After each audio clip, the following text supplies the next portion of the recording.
So Dennis, I know you're talking about enjoying all the time out in the fields and everything, and I love watching you guys just with your equipment. I think the equipment and everything is so amazing. I do want to ask you about technology because I don't know if you Oh, remember, absolutely. we had a discussion years ago where you were telling me, I don't know if you had a satellite dish or you had some kind of direct feed into like the world grain Hmm. options market, and you knew like when to sell, what day to sell, and I was like fascinated because I never realized that Yeah, that kind of stuff takes place here on your and farm. and that technology has changed, but yeah, when that would have been back in the '90s when I was in school. Yeah. We had a satellite dish in the backyard that was Mr. Bull there's gonna yell at us now for a second. We had a satellite dish that was direct feed with the Chicago Board of Trade. We were on a 2-second delay. And so every time that it ticked up or down a notch, it changed on our screen in here in the office. And, that screen allowed us to run different like analysis and things with trends and things like that and figure out when to buy and sell, our products. That's When I amazing. say buy, like that could be like diesel fuel or fertilizer or things because they follow like the crude oil market. All right. And when I say sell, like, all of our crops, corn, soybeans, wheat, things like that are all traded on open commodity market. And they're all priced based off of Chicago Board of Trade. Amazing. Um, it's changed a little bit. We don't need the satellite dish anymore. We can get up to date information with the World Wide Web. Okay. When we talked about that with satellite, there was no World Wide Web. Yeah. So I technology's remember. changed.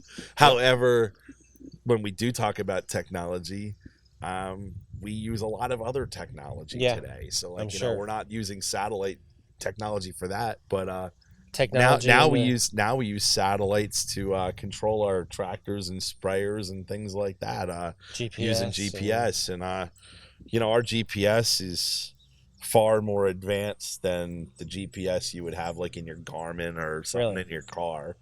Um, for instance, two of the tractors that we have, they will actually drive themselves from one end of the field to the other. Yeah. Yeah, so we were talking about, the grain market and all that stuff. How about how many you do export around the world, right? Where So how does that go? What countries, or do we you know? Do you know where it goes? a bunch of our crops stay here. Like we use them on the farm to feed the animals and things like that. Um, we also supply some other farms in the area, and when I say in the Okay. area, maybe within 150 miles of here, we call that in this area. Um, Things like pig farms, chicken farms, things like that. We'll supply them with a lot of corn. However, what you're getting at, what we've talked about in the past, is our soybeans. Yeah. Um, because of our proximity to the water, Newark's 70 miles from here. It makes sense for us to export our soybeans because, as a country, um, we export a good bit of the soy product that's grown in this country. Huh. We have a lot of extra. It's a high protein food source that typically the Asian countries are looking for. They Okay. do a lot of, they have a lot of malnutrition people. They need high proteins. They also, just their way of eating, do a lot of stir frying, things like that. Mm-hmm. They use a lot of soy oils and things like that. Right. Tofu, Hmm. all that kind of stuff. As far as what countries we've supplied, um, we don't sell direct to the people in the other country. We sell through a brokerage that has people on the ground in Asia Okay. making those deals. So, Wow. but I know for a fact that we've taken beans and delivered on contracts that were to go to Vietnam, Cambodia, China, um, Japan, Taiwan, um, most of like Southeast and Eastern Asia. Um, Crazy. so yeah, we do ship a good bit of soybeans across Awesome. the ocean.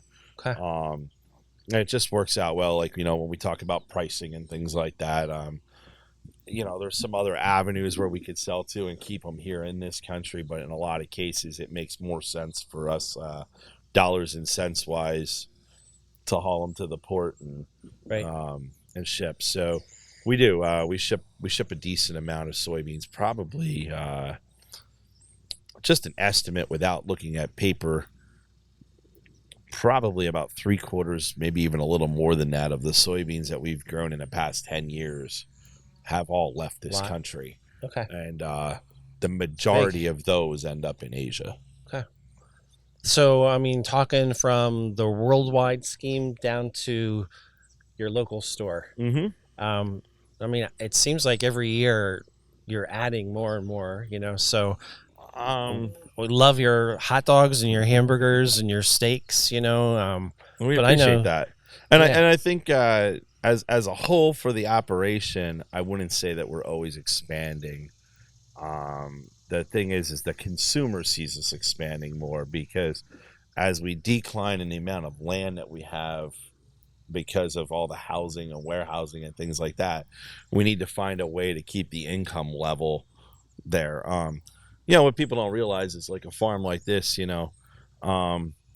we're supporting like 5 families, like between my brother's family, my family, my parents, some employees. Yeah. For some of them, maybe it's just, we have several employees here that are just part-time jobs. We have some full-time people. So, it takes, from your own business with the real estate, it takes a decent amount of profit just to keep enough money going for each person in the business. And so as we lose land and aren't able to farm as many acres, we need to find a way to still generate that income. Right. And so what we've done is expanded more on the retail, because our theory is if we can't farm the land, we might as well take advantage of the customers it's brought to us when they sold it for houses. True. So, we've expanded the amount of cattle a little bit over the past 20 years. We've added chickens to the flock. I mean, as a kid, we never even had chickens on the farm. My grandfather always had chickens, and my dad didn't like chickens, so we didn't have chickens. And I brought chickens back to the farm because I was like, hey, if we're selling meat, Yeah. we need a reason for people to stop other than the meat, because Yeah. they don't want to do one. They don't want to come here for one product. They want to stop in and do one-stop shopping. So Yeah. we brought chickens in as the very next product, because I figured everybody eats eggs. Right. And that was something to keep people stopping by on a regular basis. Now we've expanded out to bringing in some things from some other farms even. I know there's honey. We hooked up with a dairy farm out in Berks County. Milk. And we have their milk. We also have great ice cream from them. I love their homemade ice cream. I'm going to have to try that. Must be about, I don't know off the top of my head, but there's got to easily be 20 to 30 flavors of ice cream that we have in the store. Yeah, so probably not too many people even know that. Yeah, it's actually kind of fairly new. We've only been doing that a couple months, and it's been a hit. I mean, the ice cream is just flying off the shelf as people try it. They're spreading the word, and it's just a big seller for us. Nice. We've gotten into that. We have, like you said, the honey. Yeah. We have 2 different honey producers in the area that we sell honey for. We got hooked up with a bakery and have several kinds of like rolls and breads and things that go along with our meats. Yeah. Nice. We got a connection to a girl that her father and sister have a dairy farm in Wisconsin, and they are members of a cheese co-op. Oh yeah. We got hooked up with them, and we get fresh cheese shipped in right from Wisconsin. Yeah, didn't you have we like have 20 or 30 varieties of cheeses here? Cheese tasting day. We did. We had a day. I missed it, but we had a day back in June, I think it was, or I'd love to something like that. Where they came out here, and we had some people from the group that brings the cheese into us. Yeah, you can do they that came again? out here and did it. Yeah, we're talking about doing it again. I'm not so sure that we're going to do it this year. I have a feeling it's going to be next spring again. I just need a little wine to go with that cheese. Yeah, I was actually trying to get one of the local microbreweries that we deal with. We deal with about maybe 6 or 7 different microbreweries that we get their what we call spent brewer's grain, which is after they make the beer, it's the grain that's left over. we bring that back here and mix it into our feed mix for the steers. Yeah, And I was trying to talk to one of them and see if we couldn't that would be cool. make something work to Yeah. have a beer and wine tasting. Yeah, I know we support go some to local business. Yeah, we go to Bethlehem Brew Works, downtown Bethlehem. And Yeah. even years ago, I remember reading in the menu how they They the were hops and all your products. yeah, They give you talk about product, you give them they product. talk about what they call upcycling in their menu. Yeah, Where they upcycle the brewer's grain into beef. Yeah. Funny thing is they were the second restaurant we ever wholesaled beef to. Huh. And they're a great group of people to work with, and I'll put a plug in for Bethlehem and Allentown Brew Works any day of the week. I mean, like those guys are great at supporting local. Yeah. But the cool thing is we were doing farm to table with them before farm to table was talked about. Really? Like, we've been supplying them for I think close to 15 years now. Wow. And it goes back to before the trend of let's supply local. So they were on the forefront of it. The first, I'd like to put one other, the first restaurant that we ever sold wholesale into, we're still selling to as well. It was actually Vassie's Drive-In down in Hellertown. There again, great little hamburger stand. And he was actually the whole reason I got into wholesale. I didn't approach him about selling him burgers.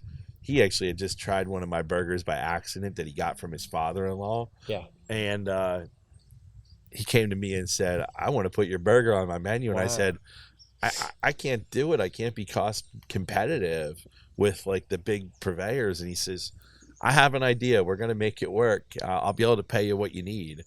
And, after a couple months, he convinced me to sell him burgers, and we set up with him, and it worked. And it was a few months later, I ran into the Fegleys that own Brewworks due to them needing to get rid of brewer's grain. Wow. And I pitched them the idea because it popped into my head one day while I was picking up grain there. I'm like, wouldn't it be an awesome idea to be able to tell a consumer that loves drinking beer at one of these places to say, the beef that we have on our menu is eating the byproduct from that beer. It is very cool.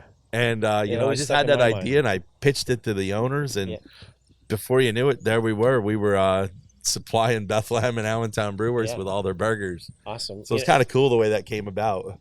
Yeah, for the audience out there, if you haven't had a Koehler burger or a Koehler hot dog, you have to come and try them. I don't know what it is. Yeah. I mean, I'm sure they're so fresh and the everything. hot dogs are a little bit on hold right now. We kind of backed down on them, but I've been here. The hamburgers have been a staple of ours for years. Yeah. And I call it a selling point. Like, you can go to anywhere and buy a good steak, but when I can give you a hamburger and like you think it actually tastes better and tastes different, just think what the steak's gonna be like. I know. And then another place that if you really want to try our beef that I'll just put one more pitch in here for is Porter's Pub. Oh yeah. They do an amazing job with our stuff. We supply most of the beef that Porter's uses on their menu. Wow. To them, and the guys down there do an amazing job of coming up with different that's a great recipes and ideas. Nice. So that's one other place that I would, if you want to experience our beef and you're not in the mood to come grab it yourself and do your own grilling, that would be a place I'd recommend trying it out. Definitely. But it's interesting. Talking about beef, just a quick little story here is one of my team members, Mike Laporta. So he doesn't just come here to buy burgers. He came here and he told me a couple of weeks ago that he bought like a quarter of a steer. Mm-hmm. So you can also buy a quarter or a half. That's how our beef actually started. That's how we started selling beef. My grandfather started off selling beef by the quarter and half. And they did it that way all the way up until the early 2000s. And we still do it that way today. Yeah. But people would basically buy your supply of meat from us at a time based on the size of their family. They would take a quarter, a half, or maybe even 3/4 of an animal. And we charge a set price per pound on the hanging weight of the animal. Okay. Interesting. And then we actually customize the order for your family. So basically we go through each cut of beef that possibly can come out and give you the choices of how you would want it cut and let you choose like your steak thickness is, all that kind of Might have stuff. to try that. I know we've gotten your And prime ribs already yeah, for Christmas, and and those are awesome too. we sell a lot of that, and actually that's how we got into the selling here. Is the very first thing that was consumer retail on this farm was sweet corn. Oh, My great grandfather started selling sweet corn by a roadside stand just underneath there used to be a big maple tree in the front yard that got cut down when I was a few years old. I remember them cutting it down. right. And we would set up a little stand down there. My great grandfather, my grandfather, my dad, they all set up a little stand every year underneath the tree and sold sweet corn to all the people that were traveling back and forth. My dad always tells the story that back when he was a kid and my great grandfather ran this was considered alternative Route 22. And this was the main route to get from Bethlehem to Easton, which was very heavily traveled twice a day by all the Bethlehem steelworkers. Oh, wow.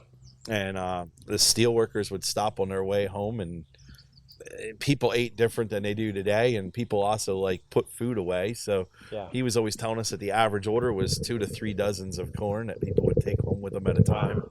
Where we see that's changed now. We have a lot more customers, but now our average order is probably about 6 years, because people are buying more for tonight. Where and we sell all the way down to the person that comes in that buys 1 ear, because they're just going to take it home for themselves. It's a single guy that lives at home and he's planning on eating it with his steak that night, Right. But so it's interesting how times have changed. But that was our first retail product, was the sweet corn. The beef my grandfather started doing by the quarter and half. And my dad did it that way for years. And basically what happened was we would end up with some extra beef once in a while. Where it's hard to process 3/4 of an animal. And so we had to do something with the other quarter. There you go. And one time during sweet corn season, I decided we were just going to have a quarter cut into some random cuts. And we were going to put a little freezer outside in the driveway by the sweet corn stand and see what sold. That's how it And started. I thought, well, if we can sell that much in like a month, that'll be golden. Well, in 1 week we were out. Get out. And that kind of told me that we needed to start retailing beef. Yep. And that's how it all started with the retail market. That's cool. So, okay, Dennis, so just about running out of time here, so just want to finish up. First of all, I want to thank you because you're also joining our VIP preferred vendor club. yes. For heroes of the Lehigh Valley and for people that buy and sell homes through us, blah, blah, blah, blah. But this is the card that we'll be handing out. And you have an announcement today? Yeah. Card? So, anybody that comes in with that card will get 5% off all the products that we have in our store. So, That's like awesome. we talked about, there's a full array of things down there. It basically includes anything that we sell through the store. So even could be people coming for corn for the feed their deer or birds in their backyard, or it could be somebody that needs some straw to put down in their backyard when it gets muddy from the dogs, or seeding some grass or anything like that. So yeah, any products that we sell would be 5% off with that card. That's great. Card must be present. Okay. Sounds good. I just want to thank you, for doing this. Again, we've become friends over the years, and Absolutely. I love stopping by, and I want to thank you for taking the time to come out here. Not just to do this, but agriculture as a whole has a lot of